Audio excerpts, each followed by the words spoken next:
All right, why do you believe what you believe?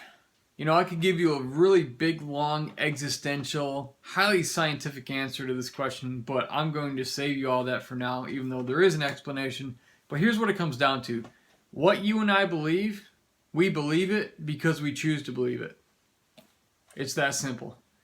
Because here's the thing about belief. I was speaking at a men's conference recently, and I explained this, and it was actually one of the parts of my talk that I actually got the most response out of the audience from, and I didn't really realize it until after I did it. But belief is never a matter of ability. I want you to hear me on that. Belief is never a matter of your ability. Belief is always a matter of the will. What does that mean? That means we don't believe things or not believe things because we lack the ability to believe them. We believe things or we don't believe things because we choose not to believe those things. One example I gave, this was a men's conference of Christian men. It was a Christian faith-based setting. And I told the men, I said, you know, if I walked in here and I started telling all of you that I'm God, I said, you all would think I'm nuts and crazy, and you'd be right, because I'm clearly not, and to my own admission, and I've never had a God complex. But if I were to walk in here, and I were to start reading your minds, raising the dead, healing sick people, and then telling you I'm God, some of you would be a little more convinced and inclined to believe what I had to say. Now look at that though. What changed from this guy's bogus, he's a madman, he's crazy? What changed that would cause you to go, okay, maybe he's not so crazy after all? Well, the only difference would be the evidence presented in front of you. That would be the only real difference in those two scenarios. So again, our belief is never a matter of ability. It's always a matter of the will. You and I believe what we believe because we choose to believe it. That's why I have so many books behind me here on the shelf. I don't know if you can see it. This is about a third of my books, by the way. It goes all the way over there. I read a lot because it helps me to understand what I believe better. In fact, I just finished reading this book a few weeks ago.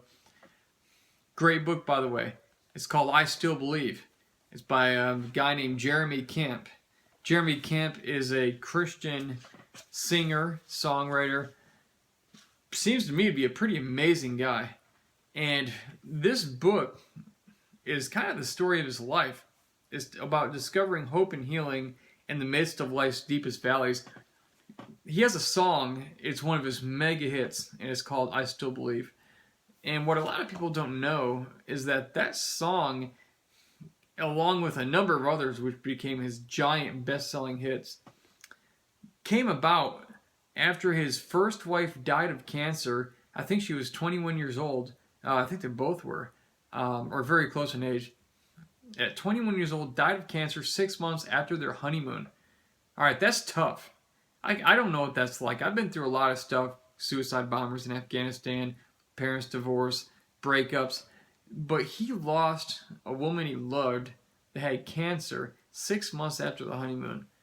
And it made him really get to a point where he questioned, you know, what he believed. And we all have these things in our lives, these situations that take place, and they cause us to begin questioning what we believe about life and about God, about other people.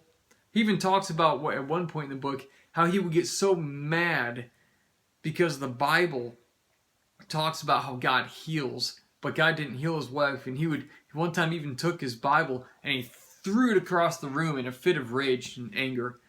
And he did that and just threw it against the wall. He was so mad and he was so hurt because it talked about healing, but his wife wasn't healed. Not in the way he thought, or he was expecting. He had a choice in that moment.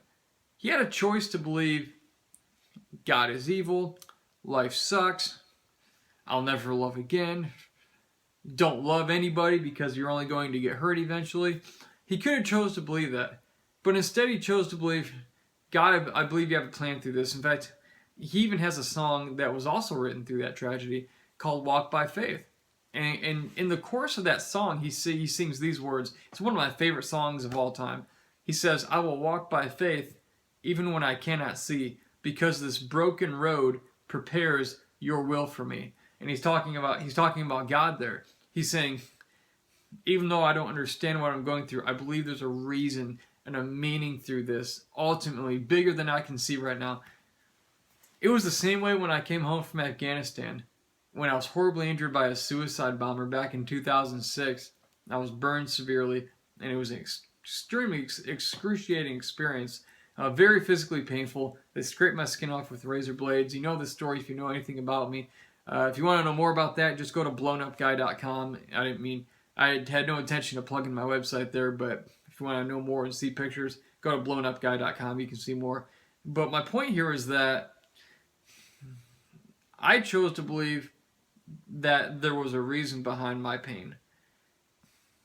Now, when I chose to believe there was a reason and a purpose behind my pain, I couldn't see any purpose in that moment behind it. In fact, I didn't even see any evidence of that being true, but I chose to believe it anyway. Why? Because it's my right. I'm a human being. I can choose to believe what I want. And, you know, it's interesting how our beliefs guide our direction in life like a compass. And if you believe bad things about people and everybody's out to get you, and, you know, you'll never get ahead in life, you'll never make more than $50,000 a year, you know what? You're probably right. It's like I think it was Henry Ford that said, you know, whether you think you can or you can't, you're usually right. All right, so be careful what you choose to believe, but be very, very intentional about it. I can tell you, there are people who have been through things just like you have and worse, and they chose to believe that there was a reason behind them. I'm one of those people. I've been through a lot of bad stuff in my life, much like you. But I've always chosen to believe that there's something I'm not seeing, that there's going to be a purpose I'm going to see, and a meaning in my suffering. In fact, it's like Viktor Frankl said, World War II concentration camp survivor, Austrian psychologist. He said, you know, he said this in his book, Man's Search for Meaning. And I also heard him say it on a video. He said, you know, in some ways, not always, but he said, in some ways, suffering ceases to be suffering at the moment it finds a meaning. In some ways, suffering ceases to be suffering at the moment it finds a meaning. And he even talked about despair, which is defined as the complete loss of hope. Viktor Frankl, he had his own definition for the term despair. He defined despair as suffering without meaning. Suffering without meaning.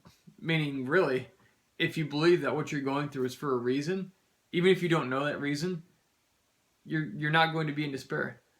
Because despair is suffering without meaning, saying this is happening, there's no meaning behind it.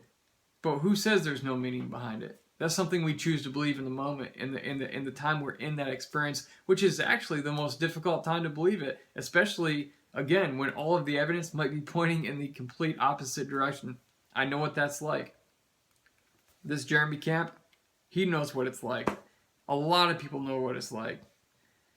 So why do you believe what you believe? Where do you think our belief comes from?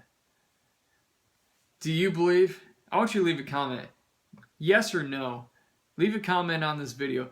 Do you believe good things can come from your life's absolute worst situations? Just yes or no, one word, comment, yes or no. Do you believe good things can come from your absolute worst life experiences?